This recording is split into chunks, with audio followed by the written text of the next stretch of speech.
Mirë, e ftuara në studio më tha që në dorë kam një Palo Santo, Alma, dhe unë e di që ti e di më mirë se sa unë se për çfarë shërben. Dhe që ta dish ti më mirë se sa unë, që unë nuk e di se çfarë është Palo Santo, e di shumë mirë emrin, por nuk e di se për çfarë përdoret. Ta them unë, pra, në informacionet bazike që unë kam, Palo Santo është një mjet, është praktikisht një dru, i cili ndihmon në pastrimin e energjisë të ambientit ku ne jetojmë, punojmë apo kalojmë një pjesë të mirë të kohës së ditës sonë.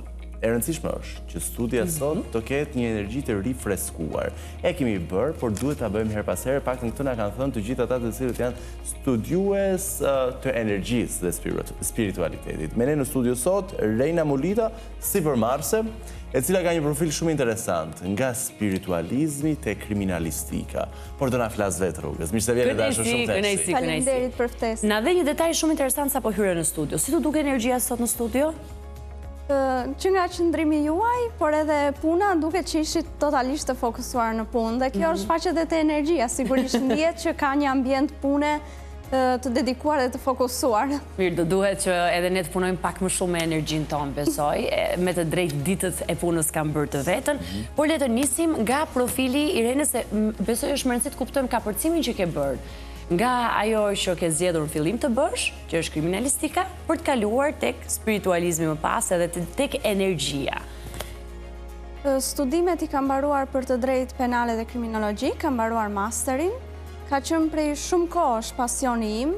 Sigurisht nuk është diçka që mund të studioj dikur sepse është diçka e fortë, sidomos të merresh me botën e krimit, me studimin e saj, edhe është diçka që vërtet kërkon përgatitje si mendore, por edhe nga ana studimore, për inteligjencën, për sa i dedikohesh studimeve e të gjitha.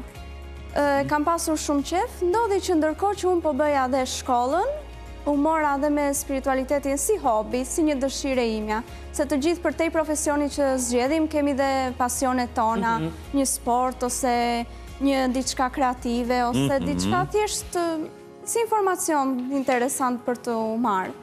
Kështu që vendosa që në një qast o do i dedikohesha njërës anë, ose tjetrës. Kështu që vendosa për spiritualitetin dhe kriminalistikën vazhdoj e studioj, për shembull, qoftë me libra, marr raste, i studioj vetë gjatë kohës së lirë. Kështu që nuk humbas as aftësitë që kam mësuar në shkollë dhe informacionet që mund të zbuloj shtesë pa librave dhe gjithçka që të mundson të krijosh dhe studime vetë në kohën e lirë. Ja ku jemi, tek ajo që na ka bërë bashkë. Të spiritualiteti, hajde bëjmë të gjithë spiritualistë sot. Përmes Palo Santos, ne do pastrojmë energjitë e studios, sepse për hir të vërtetës në gjithë këto muaj, energji të ndryshme hyn dhe dalë në këtë studio dhe her pas here është e nevojshme që të bëjmë atë pastrimin e kësaj studio që ne kalojmë shumë kohë. Çfarë bëjmë? Ndezim Palo Santon dhe pastrojmë energjitë publikit dashur. Ndezim këtu. Dhe sigurohemi që dal nga dal, Palo Santo, të pastroj çdo energji të keqe që mund të ardhur këtu. Po, pak sekonda, sa të marrë mirë. Dhe pastaj çfarë bëjmë, cili është rituali? Pastaj mund ta shkundësh që të fiket flaka. Ta shkund? Po. Ta lë të digjet e pak, që të bëjmë shumë të... Sipas dëshirës, por besoj se është...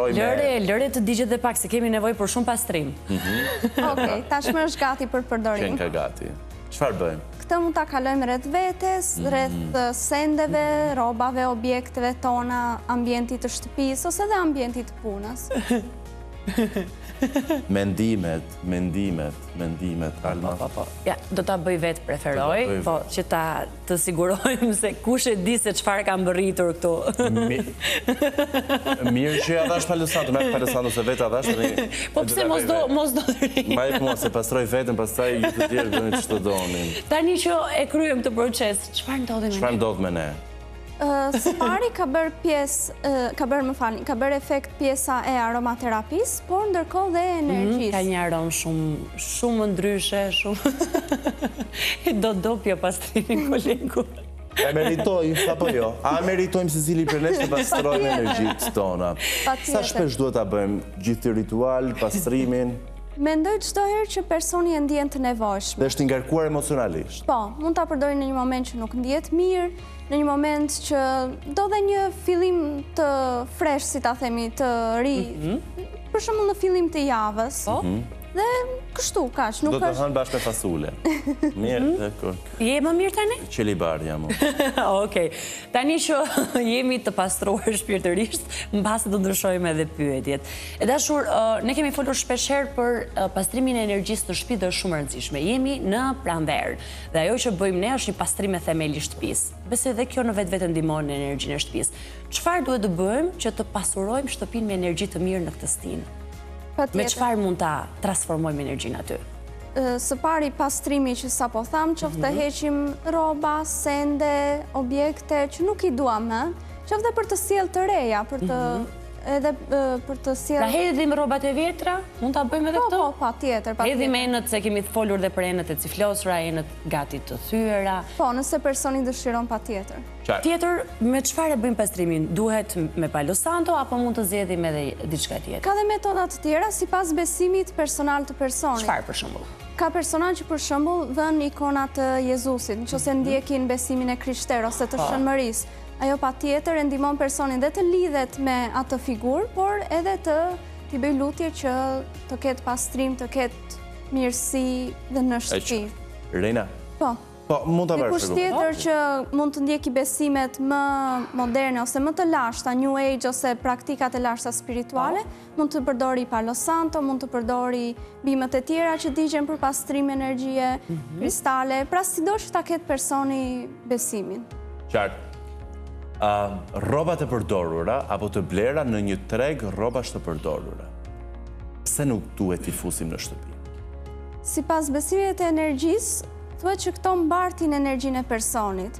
Dhe në çastin që ti merr një objekt që tjetri mund ta ketë veshur në një moment kur ndoshta dhe ka patur një moment emocionalisht jo të mirë, ose ka veshur në një periudhë që ka qenë keq, atëherë thuhet që personi që e merr rrobën mbart dhe po atë energjinë. Kështu që prandaj rekomandohet në besimet spirituale që të pastrohet energjia e një objekti të përdoret. Sigurisht me Palo Santo. Palo Santo. Okej. Thjesht i shkojmë rrobës rreth e qartë. Si ajo që bëmë në studio tani. Mirë. E drejtë. Dikush, duke na ndjekur çdo ditë, ka një pyetje që lidhet me lulet apo bimët që duhet të mbajmë në shtëpi për të patur energji më të mirë apo për të tërhequr bollok. Ke një mendim për këtë? Në qoftë se personi e ndjek këtë besim ku ka lule specifike që i tërheqin, patjetër mund të mbaj, siç janë bimët që tërheqin prosperitet të tilla, siç mund të jenë bima e paras që thuhet që mund ta mbash në ambientin ku punon ose në shtëpinë, në zyrën ku punon, qoftë në shtëpi, jo vetëm në zyrën e punës. Gjithashtu ka dhe bimë që digjen po për këtë qëllim. Që janë? Për shembull është sherebela, siç është Palo Santo që është në format druri, është sherebela në format bime, gjetheje, edhe mund të digjet për pastrimin e energjisë. Mirë. A më qenë se përmende sherebelën, flasim edhe për bimë të ngjashme, por që sigurisht ndikojnë tek prosperiteti dhe bollëku. Çfarë duhet të mbajmë në kulet për më shumë para?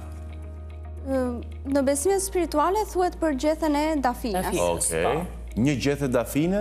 Në kulet. Në kulet, po. Duhet të jetë në kontakt me parat, na trego pak ritualin, si duhet ta mbajmë? Nuk mendoj se është e domosdoshme. Sigurisht ka se dhe praktikat spirituale i ndajnë në fragmente të ndryshme, i shtojnë detaje, i shënojnë numra sherebelis ose i shënojnë dëshirën që kanë, dafines. I shënojnë dëshirën që kanë ose e mbajnë në një pjesë specifike të portofolit. Kështu që edhe kjo varet si e ndjek personi. Ndonjë të ngjashme me dafinën? Për kulet rekomandohet gjithashtu kanella. Kanel. E po duhet ta heq dafinën pra. Po të lahmi me kanel, bëmi milioner? Ja, mirë. Duhet ta provosh që ta mësosh, mendoj unë, Surjan. Nga sot e tutje. Nga sot e tutje. Unë kam një pyetje që lidhet me dhuratat që ne na bëjnë. Ndodh që në shtëpi na sjellin dhurata të ndryshme, të cilat na pëlqejnë, nuk na pëlqejnë, më shumë rëndësi ka qëllimi me të cilin na e japin. Çfarë duhet të bëjmë për dhuratat përpara se t'i fusim në shtëpi? Duhet kujdesemi për t'i pastruar pak një energji. Palo Santo. Po, Palo Santo. Palo Santo, pra do vijojnë vetëm me Palo Santo dhe me Sherebel, ose bimë të tjera që digjen për pastrimin e energjisë. Pra, kemi hyrë në shtëpi të re, na sollën një vazo shumë të bukur, ajo që ne duhet bëjmë është përpara se ta vendosim diku të gjejmë këndin më të bukur në shtëpi, me Palo Santo. Po, mund ta pastrojmë. Mund ta pastrojmë. Morët vesh ju që na sillni dhurata, kështu do bëjmë tani e pas. Do ju pastrojmë me Palo Santo. Mirë, çfarë mund të themi për lavamanët në shtëpi, ku praktikisht ka ujë të rrjedhshëm. Në momentin që ne vendosim të largohemi nga shtëpia për një fundjavë pushim, a duhet të lëmë vrimat e lavamanit hapura, sepse thuhet që gjithë bollëku ikën përmes tyre? Varet cilin besim shpirtëror ndjek që e mbështet këtë ide, por personalisht mendoj se jo, nuk është aq e nevojshme, por si gjithmonë varet çfarë ndjek personi. E qartë. Unë kam një pyetje që ne e kemi bërë në studio, por po e risjell për të marrë dhe mendimin tënd. Folëm pak më parë për rrobat e vjetra dhe për ato që mund të blihen edhe të përdorura, por ndodh shpeshherë që trashëgohen bizhuteri apo ripërdoren bizhuteri të dikujt tjetër. A duhet bërë? Mendoj se po, sepse sidomos metalet e mbartin dhe e përcjellin energjinë. Nga këto lindin edhe idet që mund t'i shohin dhe për shembull në filmat vizatimor, që janë gjerdanët e mallkuar, që kush e vesh atë gjerdan specifik i ndodh diçka. Janë fragmente që shfaqen nëpër filma, nëpër vizatimor, por bazën e kanë tek personat që praktikonin me energji në lashtësinë dhe i programonin ato me një energji pozitive ose negative dhe si pas energjisë që i kam vënë, personi që e mbarte bizhuterin e pësonte energjin. Qartë. Mirë, do në ndihmosh Rejna të shuajmë disa kuriozitete, sepse dhe në kohë që jetojmë informacioni është në overdose dhe nga njëherë nuk dim se çfarë të besojmë. Enët e palara dhe lekët, bollëku, cila është lidhja midis tyre dyjave? Personalisht mendoj se nuk kanë lidhje. Nuk kanë lidhje? Falë Zotit. Se thuaj që mos i lini enët palar, sepse do shpenzoni një shpenzim i madh do ju dalë gjithë ditën në vijim. Besoj ke lexuar apo jo? Këtë mund të jenë dhe për shembull idera të feng shuit ose praktikave të ndryshme shpirtërore. Por që deri diku informacionet dhe me kalimin e kohës dhe transformohen dhe egzagerohen. Pra është e pa bazë, po thua? Personalisht mendoj që po. Është e pa bazë. Mund t'i lini enët palar. Për fat të mirë, për disa orë të paktën mund ta bëjmë më tepër jo, se nuk është normale edhe pse lidhet me bollën. Jo për energji dhe lek, po nuk më ka hije si djalë i mirë që ja. Sa mirë për ty. Asnjë orë. Jam shumë krenare. Jam shumë krenare për këtë që e bën. Fal. Unë kam një pyetje. Në fakt, ne kemi një traditë që duhet respektuar patjetër, por mendoj që mbart brenda dhe një breng. Kur u mbasim dikë, ne qëndrojmë me të zeza për një kohë shumë të gjatë. Edhe shpesh herë janë fëmijët ata që u kërkojnë prindërve apo gjyshërve që ta heqin atë veshjen e zezë, sepse thonë që nuk ndjell mbarësi. Ka një mendim në spiritualitet për këtë? Mendoj se është më shumë për çështje solidariteti për personin që ka ndruar jetë. Pastaj mund të jenë dhe gojdhëna që kaloshin, por si gjithmonë duhet një verifikim, sepse gojdhënat kalojnë nga person në person dhe personi, për shembull, i pari e transmeton informacionin, e dyti e merr, i dyti mund t'ia përcjelli jo sakt një të treti. Kështu që gjithmonë duhet një verifikim dhe për spiritualitetin, dhe për produktet apo gjërat e ndryshme që përdoren për pastrim energjie, gjithmonë duhet një verifikim, si nga eksperienca personale, por edhe një bazë reale mbi këtë gjë. Dhënia dorës, dhe kjo është pyetja ime e fundit, si duhet t'i japim dorën një personi që takojmë, por pa shkëmbyer energjitë? Mendoj se energjitë këmbehen. Është e pa kontrollueshme, po. Po. Dhe edhe persona që mund të jemi në distancë në studio, energjitë këmbehen, se ka njerëz që për shembull mund të shohin dikë në rrugë dhe thonë ky personi më përsolli shumë negativitet. Energjia këmbehet dhe personat e ndjejnë, pavarësisht se mund të ketë prekja. Prekja mund të shtoj pak kontaktin dhe të bëjë që energjia të përcillet akoma më mirë. Pyetja ime e fundit lidhet me kristalet që na sjellin bollëk, sukses, para, mbarësi, vendoseni ju emrin se çfarë na sjellin. që janë këto kristale që unë kam zgjedhur në mendimin tim, Tigerite, Citrin, edhe ndonjë kristal tjetër që unë ndoshta se njoh dhe është pjesë. E kanë vërtet fuqinë për të cilën flitet? Çfarë mendon ti? Mendoj se kristalet janë një mjet ndihmues. Nuk po them që e kanë efektin që të bëjnë milioner dikë brenda ditës, por ka një... Ta them unë që nuk është se nuk jam unë, po, por çfarë bëjnë? Mendoj se ka një efekt magnetik, si nga fakti që janë kristale gur të tokës, por pastaj qëndron dhe pjesa e personit dhe lidhjen që bën me energjin, me Zotin, me universin. Pra janë një mjet që personi e shton, ndërkohë që për shembull mund të thoj afirmime pozitive për veten që e ndihmojnë, ose që mund t'i bëj lutje Zotit, sido që ta ketë personi. Pra, kristalet për bollëk dhe pasuri janë? Për t'ia thënë dhe njerë publikut? Po, janë citrina, piriti, aventurina jeshile. Mirë, e morët përgjigjen. Faleminderit shumë. Uroj shumë që këtë Palo Santon të mos e marrësh me vete, që ne ta ndezim herë pas herë në studio. Gjithmonë e mirë pritur për tema të këtilla. Faleminderit shumë. Vlerësojmë. I themi që do bëhemi gati me njëherë t'ju tregojmë se si ju mund të kujdeseni për të veçlit tuaj kur i keni pas në makinat të Së Gjolinon e famshme. Kthehemi vetëm pas pak, mos u largoni.